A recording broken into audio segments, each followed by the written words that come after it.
Welcome diploma वाले classes. आज हम लोग देखेंगे इंजीनियरिंग ड्राइंग फर्स्ट का नेक्स्ट क्वेश्चन पेपर जो कि होने वाला 2012 का। ठीक है, 2012 का क्वेश्चन पेपर आज हम देखेंगे।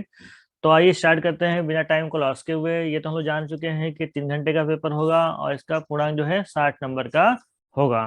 ठीक है, तो और पहला क्वेश्चन क्या हो रहा है, देखिए 2010 में भी, 2011 और 2012 में भी जो पहला क्वेश्चन होगा वो ऑर्थोग्राफिक प्रोजेक्शंस होगा और मशीन ड्राइंग का होगा, जो कि अब हम लोग को ध्यान नहीं देना है क्योंकि ये हमारे सिलेबस से हट चुका है। तो आइए देखते हैं। 2012 में ये क्वेश्चन पूछा गया था जो कि इस समय सिलेबस में नहीं है, तो हम लोग इसको देख के बिल्कुल भी परेशान नहीं होना है। इसके जहाँ पे 20 नंबर का दूसरा क्वेश्चन ब्लॉक से पूछा जाता है। ठीक है, तो इसको हम लोग स्किप करते हैं और सेकंड क्वेश्चन पे आते हैं। सेकंड क्वेश्चन हम लोग का लेटरिंग से है, जो कि काफी इंपॉर्टेंट है, जो कि हम लोग देखते आ रहे हैं कि 2010, 11 और 12 में भी पूछा गया है और 10 mm की हाइट में ही पूछा गया है। और एकल प्रयास ऊर्ध्वाधर कैपिटल लेटर, मतलब कि जो single stroke vertical capital letter में ही पूछा गया है। ठीक है, 2011 में इंक्लाइन का केस था और यहाँ पे वर्टिकल का केस है। तो हम लोग को 10 mm की हाइट में प्रैक्टिस कर लेनी है, जरूर से कर लेनी है। ठीक है, सेंटेंस कोई भी हो लेकिन लिखने का जो नियम है, जो तरीका है, वो एक ही होने वाला है। ये क्वेश्चन 5 मार्क का पूछा जाएगा, 5 नंबर में क्वेश्चन आएगा, तो इसे हम लोग को अच्छे से पढ़ लेना है। ठीक है, नेक्स्ट क्वेश्चन की तरफ बढ़ते हैं। क्वेश्चन नंबर 2 का बी क्वेश्चन होगा। देखिए यहाँ पे, या आइसोमेट्रिक प्रोजेक्शन से नहीं, ये प्रोजेक्शन ऑफ सॉलिड से क्वेश्चन पूछा गया है। ठीक है, प्रिज्म को बनाने के लिए देखिए ये क्वेश्चन है। ये क्वेश्चन काफी इंपॉर्टेंट है, सिंपल क्वेश्चन है और ये क्वेश्चन हम लोग के सिलेबस में है। ठीक है, तो इसे हम लोग को अच्छे से पढ़ लेना है। ये क्वेश्चन जब पर भी आएगा 10 नंबर का तो आएगा ही आएगा, तो इसे हम लोग को प्रैक्टिस कर लेना है। और ये क्वेश्चन हम लोग को सिलेबस में है और ये क्वेश्चन आगे भी मिलेगा जो कि पूछा गया है आगे के क्वेश्चन पेपरों में भी। इसका मतलब ये इंपॉर्टेंट क्वेश्चन है। ठीक है, अगर आप इसे बनाना नहीं जानते हैं तो इसे सीख लीजिए। ओके, आगे बढ़ते हैं नेक्स्ट क्वेश्चन की तरफ। Question number 3। देखिए क्वेश्चन नंबर 3 में क्वेश्चन पूछा गया है प्रोजेक्शन ऑफ प्लेन से। क्वेश्चन 2010 में, 2011 में जो क्वेश्चन पूछा गया था वो प्रोजेक्शन ऑफ सॉलिड से था। यहाँ पे 2012 में जो क्वेश्चन पूछा गया है वो प्रोजेक्शन ऑफ प्लेन से है। प्रोजेक्शन ऑफ प्लेन और प्रोजेक्शन ऑफ सॉलिड से एक क्वेश्चन आना ही आना है, जो कि हमारा कम से कम 10 नंबर का क्वेश्चन होगा। ठीक है, यानी कि प्रोजेक्शन ऑफ प्लेन और प्रोजेक्शन ऑफ सॉलिड। ठीक है, projection of plane and projection of solid, दोनों चैप्टर में से एक क्वेश्चन आना ही आना है, तो हम लोग को दोनों चैप्टर को ध्यान रखना है। इस प्रोजेक्शन ऑफ प्लेन और प्रोजेक्शन ऑफ सॉलिड से जो क्वेश्चन आता है वो थोड़ा सा लंबा होता है, इसको ड्रा करने में समय लगता है, तो इसके लिए आप कम से कम 30 मिनट का समय अपने पास बचाकर चलिएगा। ठीक है, इस क्वेश्चन को सॉल्व करने के लिए। ठीक है, नेक्स्ट क्वेश्चन देखते हैं। Question number 4।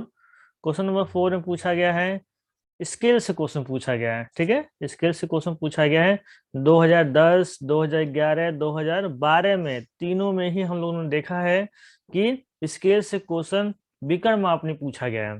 जो मापनी है उससे विकर्ण मापनी का ही क्वेश्चन पूछा गया है तीनों साल। अगर 2010 का और 11 का क्वेश्चन पेपर आपने नहीं देखा है तो डिस्क्रिप्शन खोलिए, डिस्क्रिप्शन में लिंक मिल जाएगा जहां से आप उन दोनों वीडियो को देख सकते हैं और इसका पीडीएफ भी डाउनलोड कर सकते हैं। डिस्क्रिप्शन में इसका भी लिंक मिल जाएगा। तो हम लोगों ने देखा है 2010, 11, 12, 13, 13 में, सॉरी 13 नहीं, अभी 12 में डायगोनल स्केल से ही क्वेश्चन पूछा गया है, जो कि 10 नंबर का एक क्वेश्चन होता है। ठीक है, तो अगर सिंपल स्केल, डायगोनल स्केल पढ़ लेते हैं तो ये समझ जाइए हमारा 10 नंबर का क्वेश्चन कम से कम तैयार हो चुका है। ठीक है, आगे बढ़ते हैं नेक्स्ट क्वेश्चन की तरफ, क्वेश्चन नंबर 5 की तरफ। क्वेश्चन नंबर 5 में क्या पूछा गया देखते हैं। क्वेश्चन नंबर 5 पे पूछा गया है प्रोजेक्शन ऑफ सॉलिड से क्वेश्चन। ठीक है, देखिए दोनों क्वेश्चन उठा दिए यहाँ पे। 2012 में हम लोगों ने पाया, 2012 में प्रोजेक्शन ऑफ प्लेन से भी क्वेश्चन पूछा गया है और प्रोजेक्शन ऑफ सॉलिड से भी क्वेश्चन पूछा गया है। 10 नंबर इससे भी और 10 नंबर इससे भी पूछा गया है। ठीक है, ये बहुत ही इंपॉर्टेंट हो जाता है, ये शंकु का क्वेश्चन है। ठीक है, कौन का क्वेश्चन है, काफी इंपॉर्टेंट चैप्टर है। अगर इसे हम लोग तैयार कर लेते हैं तो कम से कम 10 से 20 नंबर का क्वेश्चन इससे आ सकता है, तो इसे हम लोग को छोड़ना नहीं है, इसे करके ही जाना है। कम से कम इतना क्वेश्चन कर लेना है कि 2010 से लेकर के 2020 में जितने क्वेश्चन पूछे गए उतना तो सॉल्व कर ही लेना है। ठीक है, आगे बढ़ते हैं नेक्स्ट क्वेश्चन की तरफ। नेक्स्ट क्वेश्चन है हम लोग का सिंबल का, क्योंकि हम लोग अभी तक देखते आए हैं 2010, 11 और 12 में भी सिंबल का क्वेश्चन पूछा गया है, जो कि काफी कुछ रिपीट भी हुए हैं। ठीक है, ये सिंबल हम लोग को ये तैयार करना है, जो कि 5 नंबर का क्वेश्चन आएगा, उसमें 5 सिंबल आपको बताने होंगे। और अगर आप कुछ नहीं कर पा रहे हैं तो 10 सालों में जो क्वेश्चन पूछा गया है उन्हीं के सिंबल को तैयार कर लेते हैं। ठीक है, कम से कम 50 सिंबल हो जाएंगे, उसमें से कुछ ना कुछ जरूर से रिपीट होते ही होते हैं।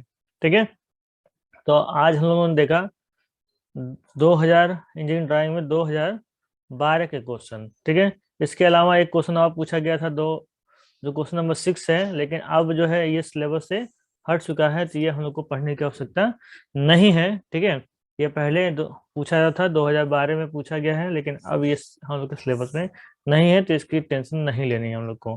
ठीक है, और देखते हैं, बस इतना ही तो है। और इस पीडीएफ को आप डाउनलोड कर लीजिएगा और इसको सॉल्व करिएगा, सारे क्वेश्चन को सॉल्व करिएगा। पीडीएफ को डाउनलोड करने के लिए डिस्क्रिप्शन लिंक दिया गया है, वहां से इसको डाउनलोड कर लीजिए।